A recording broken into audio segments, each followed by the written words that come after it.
Então vamos falar, meus irmãos, da justiça de Deus, falando da santidade, da sua vida, da sua justiça. Salmo 97, verso 2. Lá diz assim, ó: nuvens escuras estão ao redor de justiça e juízo, é a base do seu trono. Meus irmãos, aí você pode perguntar: o que é justo? O que é ser justo? Aqui é o jeito mais simples de gente vai lá. Ser justo é dar aquilo que o indivíduo merece. É isso que ser justo. É dar aquilo que o indivíduo de fato merece. Mas só que aí está o problema. Aí que deve chegar a necessidade da salvação. Porque o que um Deus que é santo, um Deus que é justo, se vira como pecado. O que ele vai retribuir como pecadores, como nós, como eu e como você? Aí que está o problema. Aí que eu quero chegar. São as coisas que eu quero olhar para os nossos pecados. Condenação. Meus irmãos, pega um exemplo de um juiz terreno. Ok? Um juiz terreno. Ele está diante do réu, do assassino. Ok?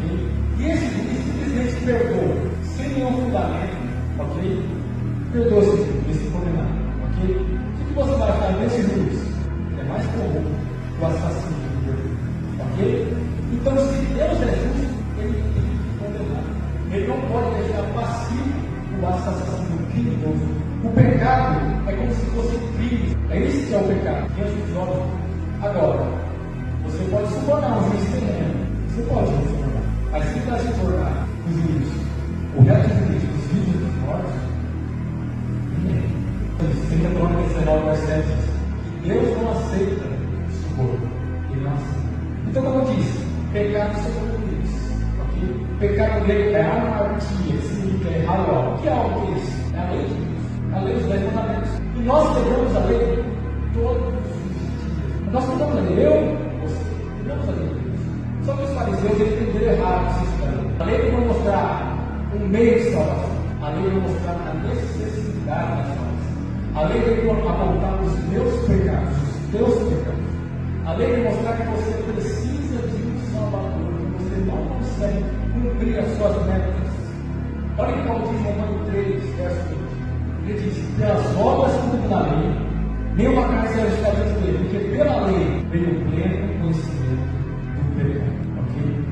Paulo em Gálatas 3, 11 diz que pela lei é impossível alcançar a justiça. Então a lei é a lei revelar os meus pecados. É mostrar que você precisa de um Salvador, que você não consegue atingir essa meta.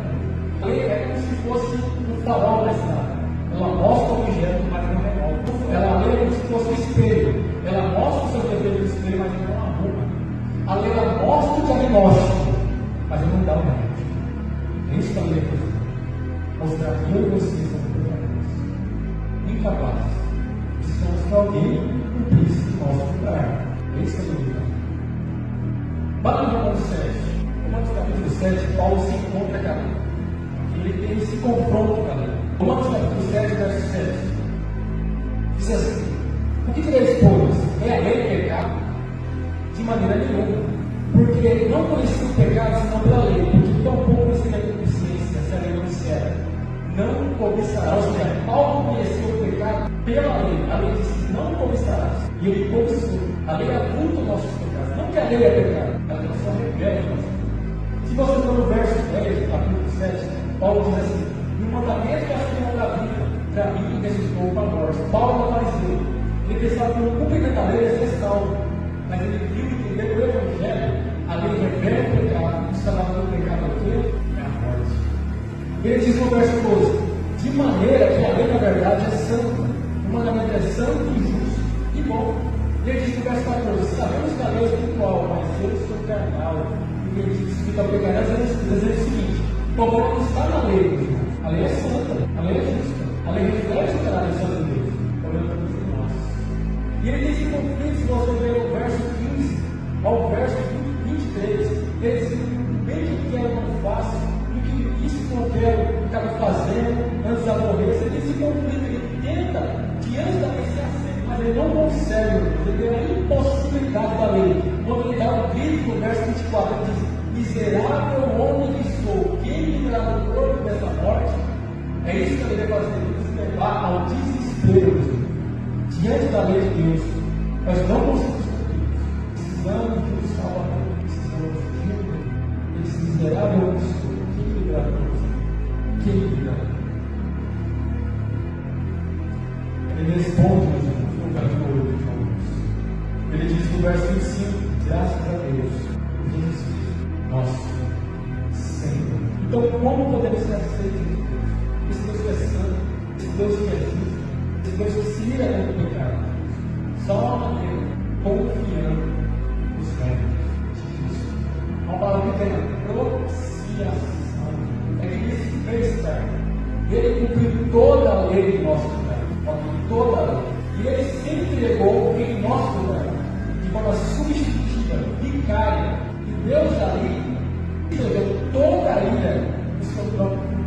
A espada de Cristo estava no caminho para você. A Bíblia diz que nossos pecados estavam sobre ele. No que Jesus veio sobre já dizendo? Ele disse, Pai, não faça com esse cálice, mas você já tem a minha vontade nas o que tinha esse cálice? Estava transbordando e espumando até a boca. Jesus tem que beber até a última gota. Era o cálice da ira. A Bíblia diz que já pensou, da mesma por eu e você, e por isso. Ok? Então, quando toda a pessoa que amava o seu filho, a justiça de Deus foi satisfeita. Ele disse: Tetelestai, está pago, está consumado. A dívida que o homem tinha para com o Senhor, meu povo tinha para o Senhor, meu Pai. No terceiro dia, ele ressuscitou para a nossa justificação. Então, como posso ser salvo, meus irmãos? Pela graça. Fé na salva do escuro, fé na pensamento positivo, é na confiança dos méritos. Quando Deus pega a justiça de Cristo e coloca, ele pula nele e pega meus pecados e lança na cruz. Ali Deus é pecado justo. Não há mais nenhuma condenação. Os pecados foram perdoados. Absolutos. Ali agora eu passo a ser filho de Deus. Eu passo das trevas para a luz, da condenação para a salvação, da morte para a vida, das trevas para o reino do Filho do Senhor. Agora eu cumpro a lei para ser salvo. Eu não cumpro a lei para ser aceito. Eu cumpro a lei porque eu já fui aceito. Eu cumpro a lei porque eu já fui aceito. Gente, a graça. Agora eu sei que eu sou amado. Eu sei. Agora Deus demonstra o seu amor. Que Cristo morreu por nós ainda pecadores. Vamos determinar aqui e fazer uma coisa. Aqueles que estão visitando, aqueles que estão nas redes sociais, os irmãos, não ignore essa questão. Não ignore esse problema. Ok? Quantas pessoas instaladas naquele relógio estão morrendo? Você nunca viu isso? Você nunca viu ouvido essa mensagem? Você nunca ouviu. Mas vocês estão ouvindo nessa coisa. Corra para Deus. A única maneira de você fugir da ira de Deus é correndo para Deus. Eu estou com uma atalaia de Deus. O que é uma atalaia? Ele avisava sobre os inimigos. Eu estou avisando da ira de Deus. Mas está vindo. A única maneira de você se refugiar, se abrigar, é nos braços, é na cruz. É somente a mim. Somente a mim. Corra para Deus. O Evangelho é cheio de vida para a vida daqueles que aceitam, mas cheio de morte da morte daqueles que rejeitam. O Evangelho é daqueles que aceitam salvação, mas aqueles que rejeitam